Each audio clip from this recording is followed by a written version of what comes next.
नमस्कार, आप देखना शुरू कर चुके हैं वैभव क्रांति चैनल। एक बार फिर से चर्चाओं में है जाने माने एक्टिविस्ट दीपक मित्तल। नमस्कार दोस्तों, सुबह के आपको नमस्कार। जय हिंद, जय भारत। मैं रात को 12 बजे चंडीगढ़ पहुंच गया था और मैंने चंडीगढ़ पुलिस को भी सूचित कर दिया है कि मैं आज रविवार सुबह 12 बजे से मुख्यमंत्री आवास के बाहर धरने पर बैठूंगा। मेरी कोई व्यक्तिगत मांग नहीं है। मेरी सारी मांग आपसे और हमारे पलवल शहर से और पलवल की बेटियों से जुड़ी हुई है।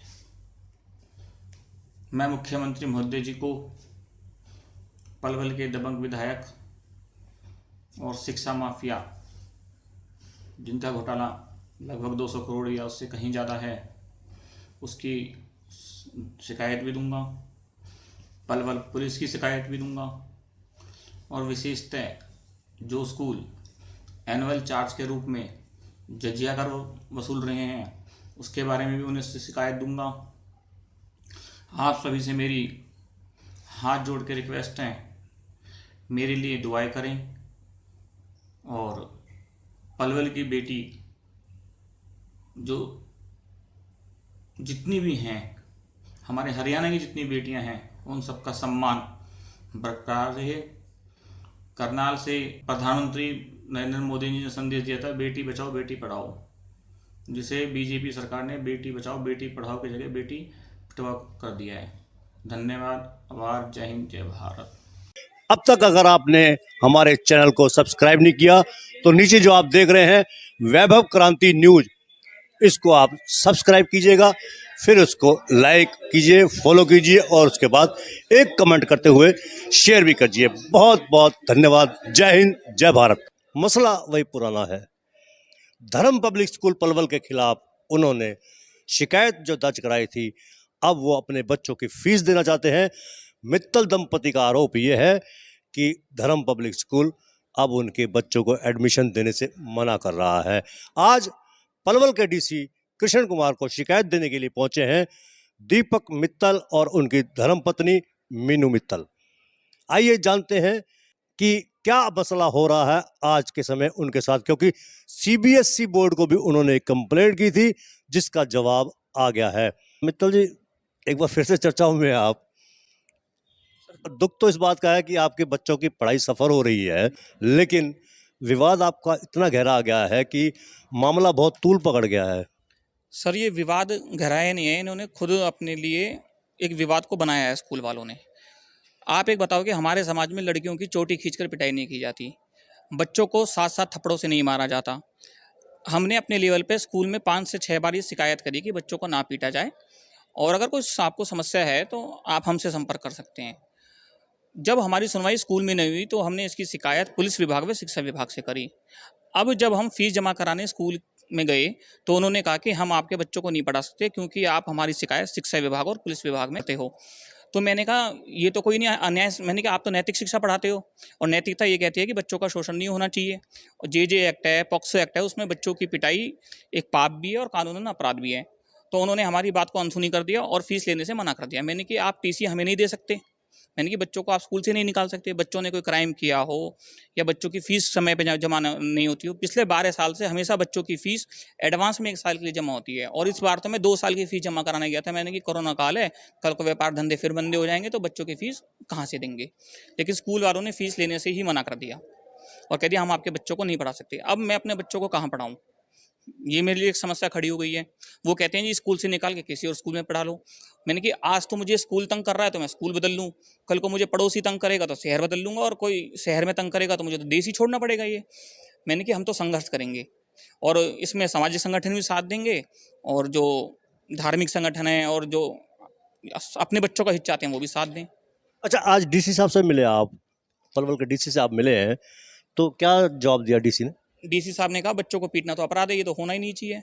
अगर ऐसा है तो बहुत गलत हो रहा है और मैं जिला शिक्षा अधिकारी को ये आदेश दूंगा कि बच्चों की पढ़ाई सफर नहीं होनी चाहिए। मैंने कहा जो भी कानूनी कार्रवाई है वो चलती रहेगी। इसमें बच्चों की पढ़ाई क्यों प्रभावित हो रही है? आज बच्चों का रिजल्ट आया, कल बच्चों की क्लासें लगनी है और बच्चों को स्कूल आने से मना कर रहे हैं वो। मैंने कहा आप हमें लिख के दे दो कि हम बच्चों को नहीं पढ़ाना चाहते। क्यों नहीं पढ़ाना चाहते? ग्राउंड लेवल नहीं है उनके पास। सिर्फ ये कि शिकायत क्यों करी मैंने कि आप बच्चों को पीटते रहो, अगर इससे बच्चे आईएएस बनते हैं तो घर में आप पीटो, स्कूल में आप पीटो, घर में हम पीटेंगे बच्चे आईएएस बनते हैं तो इससे। उनके पास इस बात का कोई जवाब नहीं है। असल में मैं आपको सच्चाई बताता हूँ, सच्चाई क्या है। यह स्कूल है पलवल के विधायक जी का और उनके पार्टनरों का। तो सत्ता सिर पे चढ़ गई है, सत्ता का गुमान हो गया है। मैंने कि हम भी अन्ना के भक्त हैं, देखते हैं क्या होता है। नहीं, ये सीधा सीधा आपने आरोप मर दिया, विधायक का स्कूल है, उनके पार्टनर्स का स्कूल है। ये आखिर इसके पीछे इतना गंभीर आरोप आप किस आधार पर लगाते हैं? इस आधार पे लगा रहा हूँ कि जब शिक्षा विभाग ने और पुलिस विभाग ने जांच करी तो जो सच था, सच को फर्जी जांच करके मन गढ़ंत कहानी बना के मामले को निपटा दिया इन्होंने। ये आरोप भी आप पर लगता है कि आप लिमिट से बाहर चले जाते हैं, लिमिट से ज़्यादा चले जाते हैं। आप जो शिकायत आपको मौके पर ही निदान होता था उसको आपने इतना लंबा कर दिया, रबड़ की तरह खींच के रख दिया। मैंने क्या रबड़ की तरह खींचा? मैंने कहा जी प्रियंका जैन एक कोई वहाँ पे टीचर हैं, उन्होंने बच्चों को 7 थप्पड़ मारे। उसके बाद कोई आभा सिंगला वहाँ पे टीचर है, उन्होंने 2 थप्पड़ इसलिए मार दिए कि उन्होंने 7 मारे तो मैं भी 2 मारूंगी। कोई सोना मैम थी, उन्होंने चुटिया खींच के लड़कियों की पिटाई करी। बताओ मैंने क्या लंबा खींच दिया?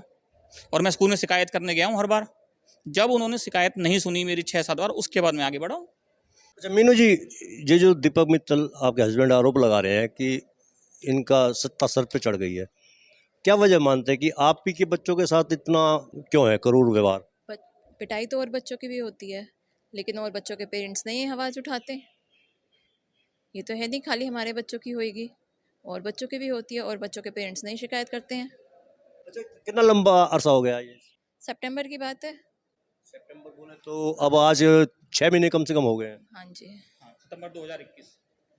तो मेंटली हैरासमेंट हुई है 6 महीने का अवधि के दौरान? हरासमेंट ही रोज़ ही हो रही है जी। अब हम स्कूल गए, स्कूल में कभी उस सर से मिल लो, कभी उस सर से मिल लो, जवाब कोई नहीं देता सही से। क्या करेंगे आप? एक बार पहले भूख हड़ताल में बैठ चुके हो। ऐसा जी, मैं पहले 5 दिन सीएम रेजिडेंस के बाहर कर चुका हूँ भूख हड़ताल। ये तो यही चाहते हैं कि ये मर जाए तो मतलब शांति से हो जाएगी, लेकिन संघर्ष करता रहूँगा। क्या होता है क्या नहीं होता है तो मुझे भी नहीं पता। अब बच्चों की पढ़ाई डिस्टर्ब हो रही है, मैं उससे ज़्यादा क्या मैं कहता हूँ, कुछ सब कुछ चलता रहे, बच्चों की पढ़ाई चालू हो जाए। आपको फीस है, हम फीस दे रहे हैं, और तो हम कोई आपसे कुछ कह नहीं रहे हैं। मित्तल साहब, इनका आरोप ये भी होता है कि आप गड़े मुर्दे बहुत उखाड़ते हैं, आप इनके परिवार के पीछे पड़ के हमारे कौन से इनसे कोई घरेलू कुनबा रिश्तेदारी है? कोई नहीं। ये विवाद को बढ़ाना चाहते हैं और सुर्खियों में खुद रहना चाहते हैं और नाम हम पे लगाते हैं। पवन अग्रवाल जी तो ये कहते हैं कि अच्छा है, मेरा तो स्कूल, मेरा और मेरे स्कूल का नाम हो रहा है। नाम हो रहा है, बदनाम हो रहा है। वो तो अब नाम कोई इसी को नाम कहते हैं, मेरा नाम हो रहा है, मेरे स्कूल की पब्लिसिटी हो रही है। डीपीएस बोलते थे ये, और अब भी डीपीएस ही बोलते हैं। वैसे तो डीएचपीएस है, पर डीपीएस बोलते हैं। चलो उससे तो हमारा कोई मतलब नहीं है। वो स्कूल भी बहुत अच्छा है, पढ़ाई भी ठीक अच्छी है। कोई अगर अच्छा नहीं होता तो हम अपने बच्चों को यहाँ पे क्यों एडमिशन के लिए करते? पढ़ाई में अच्छे बच्चे अच्छे पढ़ रहे हैं, ऐसा कुछ नहीं है कि हमें पढ़ाई से कोई प्रॉब्लम है या टीचर से कोई पर्सनल कोई प्रॉब्लम है, ऐसा कुछ नहीं है। जब बच्चे अच्छे पढ़ रहे हैं, स्कूल अच्छा है, तभी तो हम चाहते हैं ना कि बच्चे इसी स्कूल में पढ़ें। ये तो फीस हमें स्कूल में भी देनी, किसी और अच्छा, स्कूल में भी आपका देनी। गुस्सा इस बात का है कि बच्ची कुंजन की चुटिया क्यों खींची? और कि बच्चों को, हमारा गुस्सा नहीं है ये। हाँ हाँ, कि हम ये गुस्सा नहीं कर रहे हैं कि हाँ कि हमारे बच्चे को क्यों, ये है कि तुम बच्चों को क्यों मार रहे हो बेमतलब। कि अगर बच्चे ने चलो कोई छोटा सा आंसर गलत भी दे दिया तो उसका मतलब ये थोड़ी ना होता कि तुम 7 थप्पड़ लगा दो। अच्छा मित्तल साहब, पढ़े तो आप भी हैं, मार तो आपने भी खाई होगी। बहुत मार खाई है मैंने। पहले घर में टीचर से पिटते थे, स्कूल में माँ बाप से पिटते थे। तो फिर अब इस नई जनरेशन में आके आप ये विरोध क्यों? अब समय बदल चुका है, पहले समय दूसरा था। आज बच्चों को कोई ठेस पहुंचती है तो वो गलत कदम उठा लेते हैं, सुसाइड जैसा कदम उठा लेते हैं। पहले इतनी कानूनी जागरूकता नहीं थी, लोगों में इतनी जागरूकता नहीं थी। आज बच्चों को पीटना पॉक्सो एक्ट के तहत भी अपराध है और जेजे एक्ट के तहत भी अपराध है। पीटना तो बंद हो चुका है। अपराध तो है, ये तो हमें भी पता है कि पहले भी पिटाइयाँ होती रही हैं स्टूडेंट्स की। सर पहले तो हमारा देश मतलब उसमें था गुलामी में, तो हमें अब भी गुलामी में रहना चाहिए क्या? वो एक समय था, गुलाम देश से हम आज़ाद हुए थे। आज हम भारत की महाशक्ति विश्व की महाशक्ति बन रहे हैं, तो हमें अपने आप को बदलना पड़ेगा, बच्चों को बदलना पड़ेगा, अध्यापकों को बदलना पड़ेगा, स्कूलों को बदलना पड़ेगा। अच्छा, आप चंडीगढ़ तक जा चुके हो, सीएम रेजिडेंस पर धरना भी दे चुके हो आप, तो अब क्या इरादा आपका? कोई इरादा नहीं है, बस बच्चों की पढ़ाई प्रभावित नहीं होनी चाहिए, और कोई इरादा नहीं है मेरा। और मुझे कौन सा राजनीति थोड़ा करनी है, बच्चों की पढ़ाई रेगुलर चलती रहे। इसी स्कूल में एडमिट कराओगे? इसी स्कूल में कराऊंगा, अन्याय करने से ज़्यादा अन्याय सहने वाला बुरा होता है। नहीं माने तो नहीं माने तो लड़ाई लड़ूंगा। ये जो आप भी अपनी जिद पे अड़े रहे, वो भी अपनी जिद पे अड़े रहे, तो सोल्यूशन क्या निकलेगा फिर? वो तो जिस समय बताएगा, वो तो मुझे नहीं पता कि सॉल्यूशन क्या निकलेगा, लेकिन हम तो अपने बच्चों को धर्म पब्लिक स्कूल में ही पढ़ाना चाहते हैं और पढ़ाएंगे भी उसी में। जैसे धर्म पब्लिक स्कूल के प्रबंधन कह रहे हैं आपको कि दूसरे स्कूल में चले जाओ, तो क्या सॉफ्ट कॉर्नर आप अपना सकते हो या केवल इसी स्कूल में पढ़ाएंगे आप? एक्चुअली मेरी बेटी ना सुबह से रो रो के बुरा हाल मचा रखा है, उसने कहना मुझे इस स्कूल में पढ़ना है मम्मी। अब बताओ मैं क्या करूँ। क्या करें पेरेंट्स जब बच्चा उसी स्कूल में पढ़ने की जिद करे, और जिद पेरेंट्स भी करें इस बात की कि आखिरकार वो स्कूल बदलने पर क्यों मजबूर हो? अगर स्कूल बदलना पड़े, कल को पड़ोसी के साथ झगड़ा हो, तो क्या मकान बदल लेंगे?